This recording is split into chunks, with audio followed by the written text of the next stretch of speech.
A man is pulled over for no reason. Two officers, drunk on power, demand compliance, but when he refuses their unlawful search, they escalate. They throw his belongings onto the street, shatter his windows, slash his tires, and spray hateful words across his car, all while laughing, believing they own the law. But what they don't know is that they just made the biggest mistake of their careers. This is the story of Elijah Carter, an injustice they never saw coming. Stay tuned as we uncover the truth, right here on H2 Black Thread. Don't forget to leave a comment sharing your thoughts and subscribe to the channel to stay updated with our latest videos, because the truth deserves to be told. Let's begin. Elijah Carter ran a hand down his face, exhaling slowly as he leaned back into the seat of his black Dodge Durango. The soft purr of the engine beneath him was familiar, grounding, a small moment of peace in an otherwise relentless day. As supervising internal affairs inspector for the Ridgewood Police Department, he had spent the last 12 hours buried under reports, attending hearings, and dealing with another case of police misconduct. He wasn't naive. He knew the corruption ran deep in law enforcement, but knowing and seeing it up close every day were two different things. Investigating officers who had taken their authority too far had made him both respected and resented within the department. Some of his colleagues saw him as a necessary force, a man committed to ensuring that bad cops didn't stain the reputation of the badge. Others, especially those who feared what he represented, saw him as a threat. Elijah had accepted that reality long ago. It didn't matter if he was an officer himself. He wasn't immune to the very abuse he worked to eliminate. And tonight, he was about to be reminded of that in the worst way possible. The streets were mostly empty, the orange glow of streetlights casting long shadows over the pavement as he made his way home. Ridgewood was a complicated city, filled with contradictions. It had wealthy districts with towering buildings and polished sidewalks, yet just a few blocks away, entire neighborhoods were left in neglect. The divide was clear, and the people who crossed those lines were often subject to scrutiny they didn't deserve. Elijah knew this all too well. Then he saw it, a police cruiser merging onto the street behind him. His eyes flicked to the rearview mirror, carefully observing the vehicle's movements. Relax, it's just another patrol car, at least that's what he wanted to believe. But something felt off. He switched lanes. The cruiser followed. He took a right turn. The cruiser did the same. By the third turn, he knew. Damn it. Elijah felt a slow burn rise in his chest. He had spent years investigating cases of profiling. He had read the reports, watched the body cam footage, spoken to the victims. But knowing how it played out from a detached professional standpoint and living it firsthand were two different things. Then the flashing red and blue lights filled the night. Elijah immediately signaled, easing the Durango toward the curb. His mind switched into protocol mode. Hands on the wheel, no sudden movements, keep your voice calm, stay in control. He had memorized these steps years ago, not as a law enforcement officer, but as a black man in America.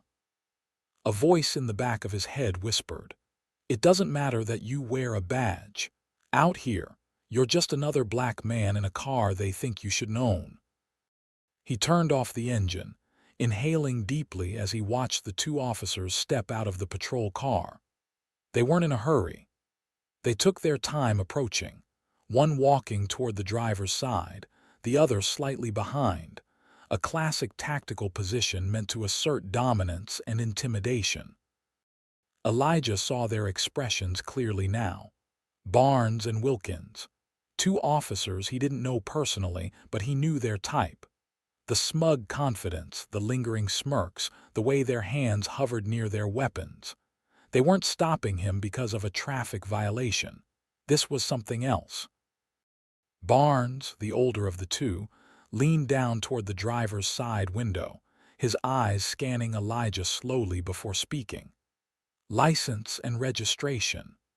His tone wasn't neutral. It was a command, an assumption of authority that implied Elijah was already guilty of something. Elijah met his gaze, his expression unreadable.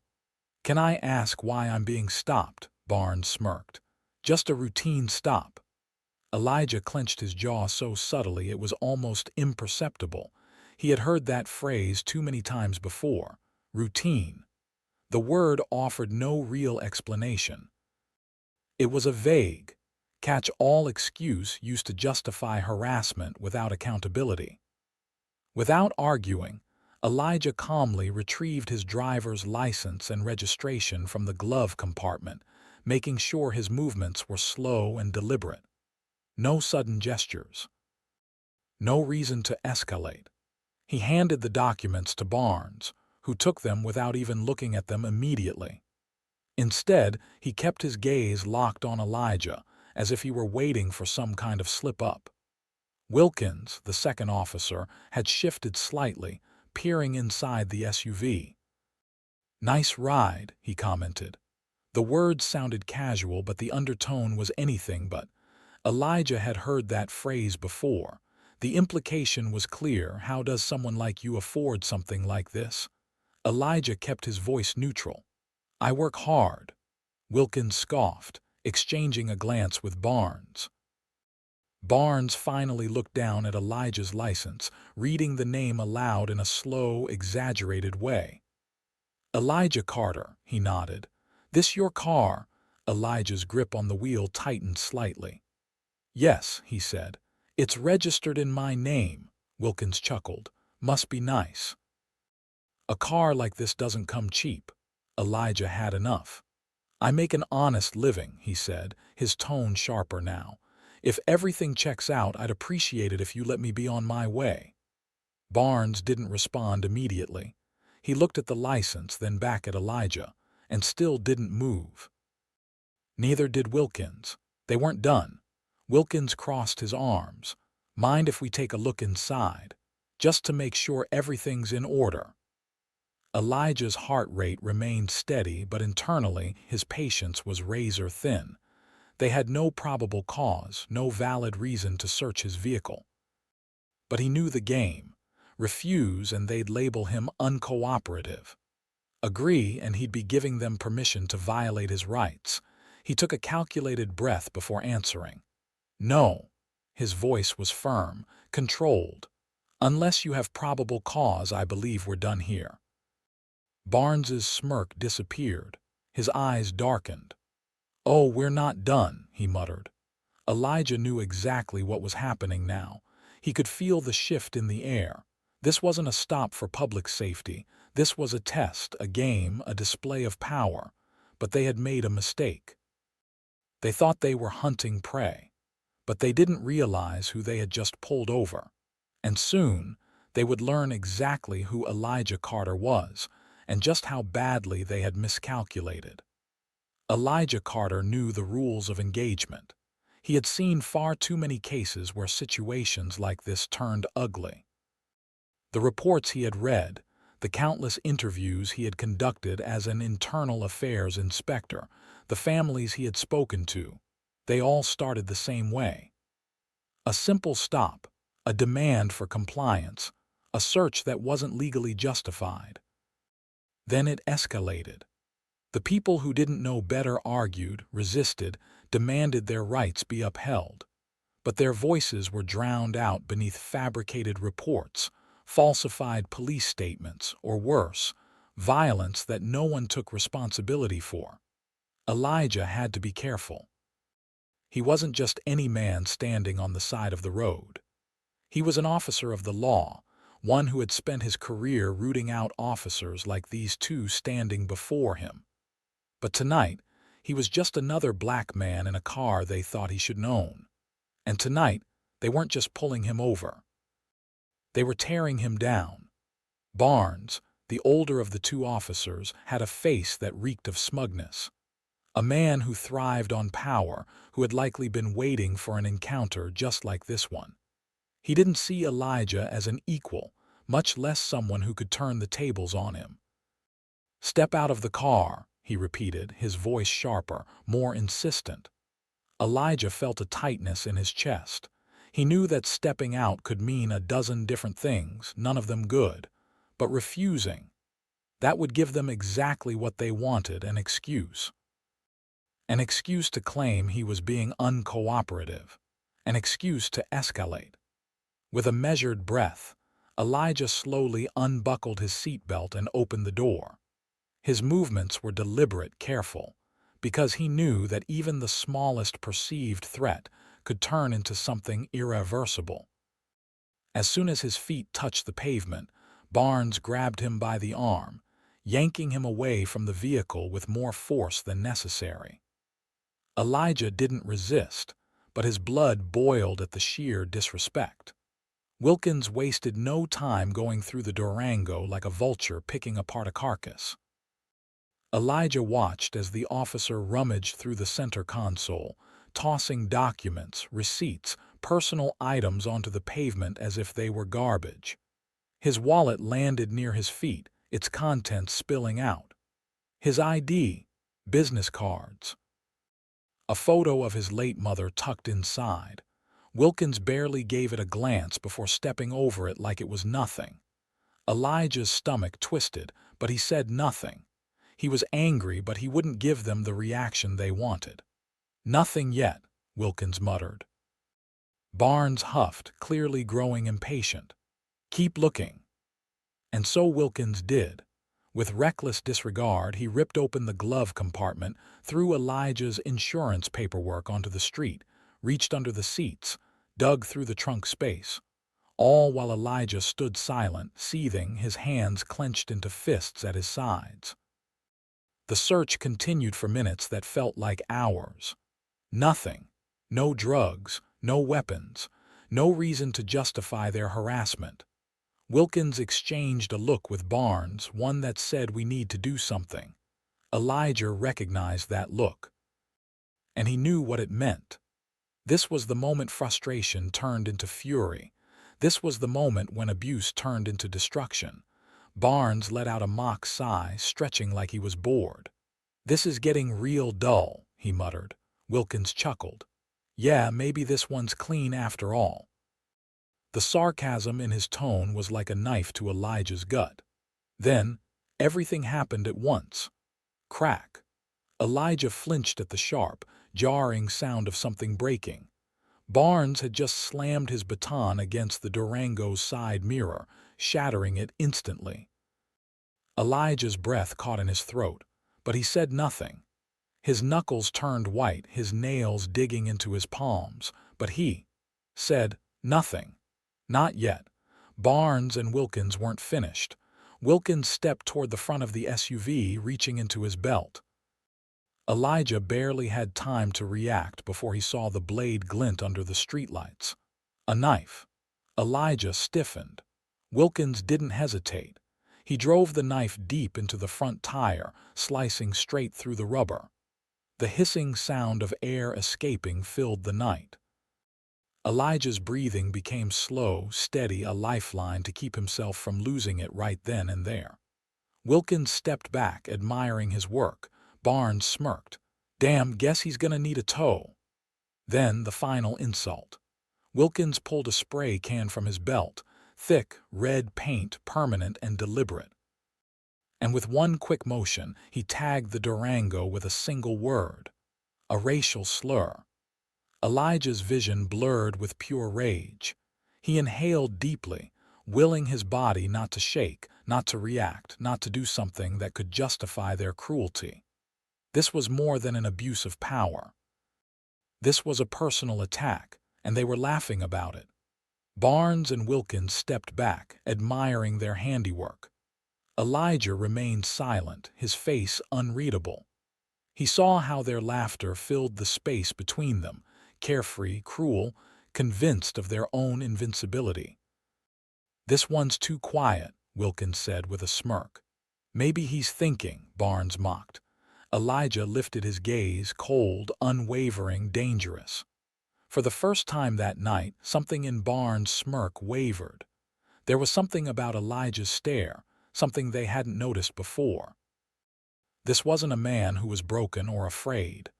This was a man who was waiting. And it was in that moment that Barnes and Wilkins realized they had made a huge mistake, a career-ending mistake. They just didn't know it yet. The laughter had finally stopped. The last echoes of Barnes and Wilkins' mockery faded into the still night air, leaving only the harsh scent of spray paint and the quiet hiss of a deflated tire. Elijah Carter stood motionless, his breath steady, his pulse a slow, measured beat beneath his skin. His SUV was wrecked. His possessions were scattered across the street. The word they had spray painted on his car seared into his vision like a brand. But Elijah did not react, not in anger, not in fear, not in submission, and that silence, that lack of expected outrage, it unnerved the two officers more than anything else. Barnes was the first to speak. "What?" He let out a sharp scoff, stepping closer, eyes narrowing at Elijah's unshaken demeanor. "No complaints," Barnes said, tilting his head. "No begging, nothing to say." Elijah didn't blink. Wilkins smirked. Maybe he's still in shock. He nudged Barnes with his elbow, grinning. "Happens sometimes when you realize you ain't got control of the situation." Elijah exhaled slowly, deliberately. His lack of reaction was setting them on edge, even if they weren't ready to admit it. They had seen the fear before, the stammering voices, the shaking hands, the way people pleaded for them to stop. It was a game to men like them, a twisted power trip. But Elijah wasn't playing along, and that was throwing them off. Then finally he spoke. His voice was low, unwavering, devoid of any emotion. "You just made the biggest mistake of your career." For a split second, neither officer responded. The words hung between them, sinking deep like a sharp blade into the false confidence they had worn so carelessly. Then Barnes recovered first, rolling his shoulders, trying to shake off the strange tension settling in his chest. "Oh yeah," he snorted, forcing out a laugh. "And what exactly are you gonna do about it?" Elijah didn't answer. Instead, he moved, slowly, deliberately. His hand reached into his pocket. Wilkins' entire posture shifted, his fingers twitching near his holster, because that's how their minds worked.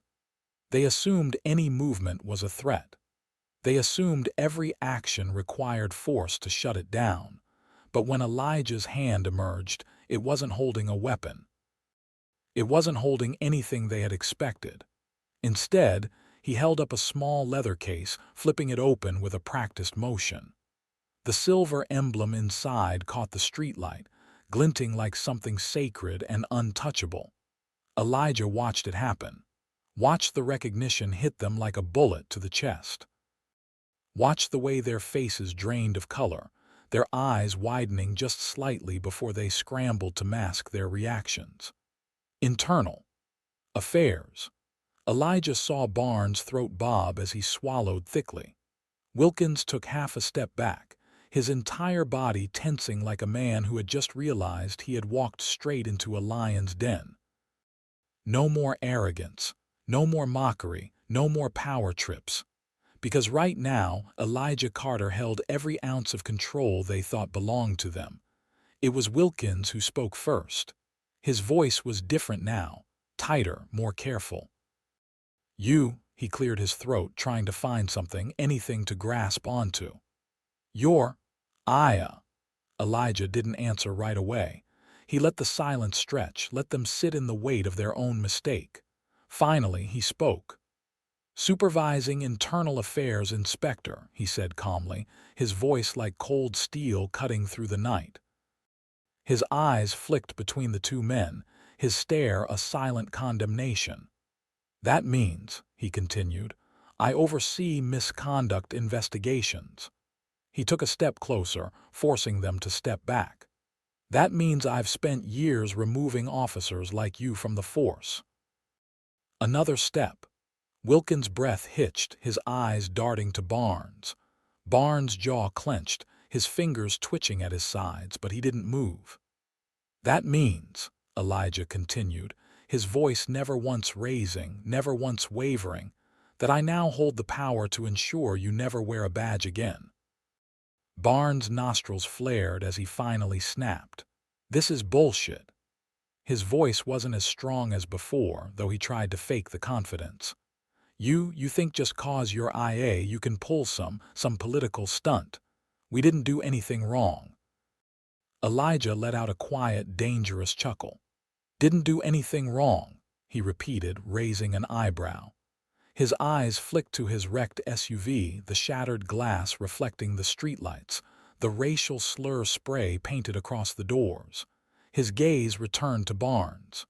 "You sure about that?" Wilkins was cracking faster than Barnes. He was younger, less composed, and clearly not used to being on the losing end of a power struggle. This doesn't have to be a big deal," Wilkins rushed out, backtracking so fast it was almost embarrassing. We can sort this out, right?" "I mean," Elijah tilted his head. "Sort this out," Wilkins swallowed. "Just, maybe we don't have to take this anywhere official." There it was, the panic creeping into his voice. The desperation. Barnes turned to glare at Wilkins, furious that he was falling apart so quickly. But it didn't matter. Elijah had already won. Elijah took another step forward, letting his presence loom over them. His voice, when he spoke, was deadly quiet. "Oh, we're taking this somewhere official." Barnes' breathing turned shallow. Wilkins paled further. Elijah tilted his head, watching them scramble internally, trying to figure out how the hell they could salvage this. But they couldn't, because there was no way out. Not this time. Not after what they had done. Elijah let out a slow, steady breath, his lips curling into something that wasn't quite a smile. "Your careers," he said, making sure they felt every single word, "are over." And with that, he reached into his pocket, pulled out his phone, and began dialing Internal Affairs headquarters. The fear in their eyes was the most satisfying thing he had seen all night.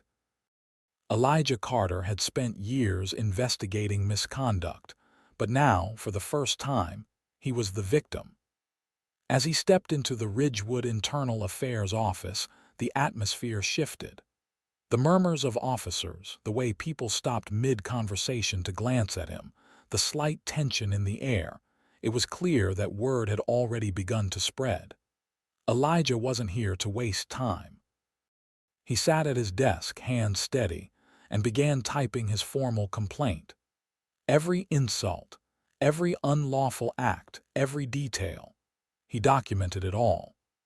The baseless traffic stop, the illegal search, the destruction of his property, the racial slur spray painted onto his SUV, the sheer mockery and abuse of power. It was a meticulous, bulletproof report, the kind that couldn't be ignored or buried. Once finished, he took a deep breath, attached the necessary footage and evidence, and pressed send. There was no turning back now. By the next morning, Internal Affairs had already launched an official inquiry. Within 24 hours, every piece of evidence had been collected. Bodycam footage from both officers, nearby security camera footage, eyewitness statements from bystanders, photographs of the damage to Elijah's SUV. When the Internal Affairs Director, Raymond Holt, reviewed the footage, his expression darkened. "This," he muttered under his breath, pausing the video at the moment Barnes shattered the side mirror with his baton, "is career-ending." The department's higher-ups gathered to watch the footage together. No one spoke as the video played, no one dared. The racial slurs, the vandalism, the pure joy Barnes and Wilkins took in their abuse, it was all there, undeniable and damning. By the end of the footage, there was no room for debate. Barnes and Wilkins weren't just bad cops. They were criminals. Elijah knew how these investigations usually played out. Bad cops got slaps on the wrist. Complaints got buried under bureaucratic nonsense. Victims were often left without justice. But this time there was no covering it up. By day 3, the Ridgewood police chief himself called an emergency meeting. "These men," he stated firmly, holding up a printed copy of the report, "do not belong in this department." And just like that, the decision was made. The next morning, Barnes and Wilkins arrived at the precinct as officers, but left as suspended men under investigation. Their badges were confiscated. Their guns were taken away. Their access to the department was revoked, and for the first time, Elijah saw the fear in their eyes. For years, these men had acted like the law didn't apply to them. Now they were seeing exactly what it felt like to be powerless, but the worst was yet to come. After reviewing all the evidence, the district attorney's office issued an official statement. These officers are being charged with abuse of power, destruction of property, racial profiling, and misconduct. Justice wasn't just being served. It was being delivered on a silver platter. It only took one leak, one clip of the body cam footage hitting the internet before the story spread like wildfire. Social media erupted with outrage. Justice for Elijah started trending on Twitter. End police abuse became a rallying cry. Accountability now dominated headlines. News networks picked up the case. Journalists swarmed the police department and activists took to the streets. The community of Ridgewood was no longer silent. They demanded change. No more Barnes and Wilkins. Reform the Ridgewood PD now. Racism in uniform is still racism. The mayor of Ridgewood was forced to hold an emergency press conference, standing shoulder to shoulder with the police chief. "This kind of behavior," the mayor said firmly, "will never be tolerated again in this city." And behind the scenes, policy changes were already happening. In response to the public outrage, Ridgewood PD announced immediate reforms. Mandatory de-escalation training for all officers, stronger bodycam regulations ensuring footage was always reviewed in misconduct cases, harsher consequences for racial profiling and abuse of power. Elijah sat in his office, watching the press conference unfold on TV. For the first time in a long time, he felt hopeful, not because everything had been fixed overnight, but because now the fight was finally gaining momentum. Elijah wasn't just a victim in this case. He was now a symbol of justice. Community leaders reached out. Activists asked him to speak at protests. People from across the country messaged him, thanking him for standing his ground. But Elijah knew his job wasn't over. He continued working from within the system, using his position in internal affairs to push for real accountability. The wrecked Dodge Durango, now repaired, was a constant reminder of what had happened, of what still needed to change. And as he stood before a packed town hall meeting, speaking to hundreds who had gathered to demand better, he spoke with conviction. "We're not done yet," he told them. And he meant it. Elijah Carter stood in his driveway, staring at the Dodge Durango that had once been a scene of his worst humiliation. The shattered windows had been replaced. The slashed tires were gone. The hateful spray-painted words had been scrubbed off, but the ghost of that night remained. He ran his fingers along the faint scratches on the doors, the ones he had deliberately left untouched. Most people asked why he hadn't gotten them buffed out. Why leave a permanent reminder of that terrifying night? But for Elijah, those marks were more than just scratches on metal. They were a testament to his resilience. They were proof that he had survived, fought back, and won. And every time he looked at them, they reminded him of one thing: the fight for justice never ends. After Barnes and Wilkins' downfall, Elijah had every reason to step back. He could have continued quietly in internal affairs, doing his job, exposing corruption one case at a time. But something had shifted in him. He had seen the power of speaking up. He had seen how one case, one moment, one act of defiance could ripple outward and ignite change. And so, Elijah didn't just return to work as an investigator. He became something more, a leader in police reform, a mentor to young officers, a voice that could no longer be ignored. Elijah started spending time at the Ridgewood Police Academy, speaking to new recruits before they even hit the streets. He told them his story, not as a cautionary tale but as a lesson in integrity. "You wear that badge," he told them, standing tall in front of a class of eager, nervous cadets, not for power, not for control, not to instill fear. His gaze swept across the room, landing on each recruit one by one. "You wear it to serve, to protect, to uphold the law, not bend it to your will." The room was silent. Some of them fidgeted, avoiding his eyes. Others leaned forward, absorbing every word. And that was enough. If he could change one mind, steer one officer toward a path of honor instead of corruption, then it was worth it. Because change didn't happen in sweeping gestures. It happened one person at a time. Elijah didn't stop at mentoring officers. He started speaking at community events, standing before crowds of people who had lost faith in the system. At town hall meetings, he listened as citizens poured out their frustrations, telling stories of harassment, profiling, and fear. At protests, he marched alongside activists, holding signs that demanded accountability.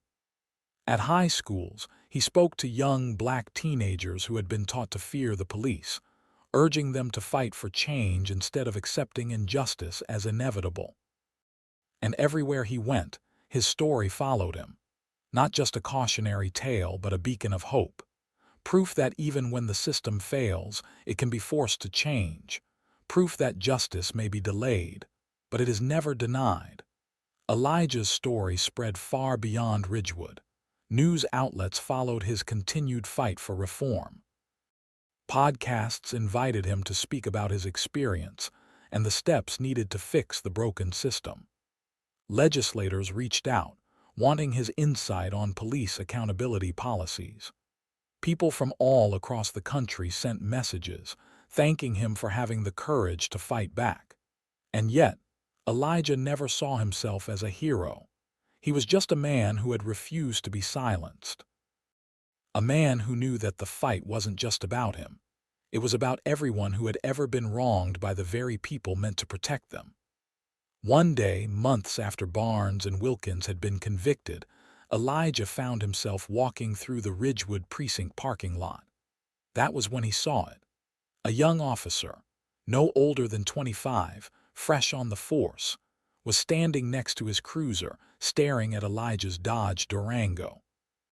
The scratches, the ones he had never erased, Elijah stopped beside him. "Something on your mind, officer?" he asked, voice even. The young man turned, his expression thoughtful. "You left them there on purpose, didn't you?" Elijah looked at the scratches, the reminders of that night, and nodded. The officer hesitated, then asked, "Doesn't it bother you?"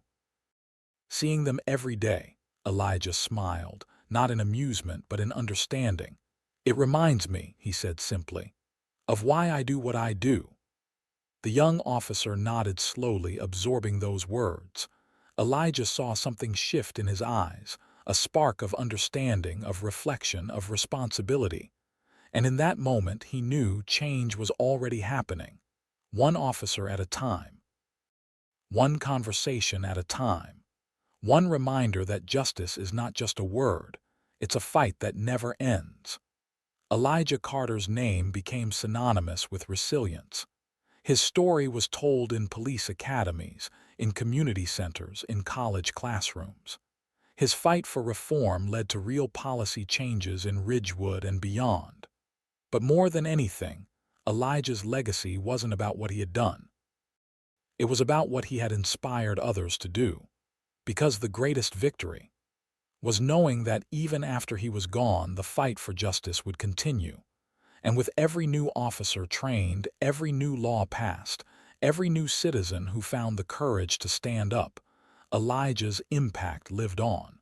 Because justice may be delayed, but it is never, ever denied.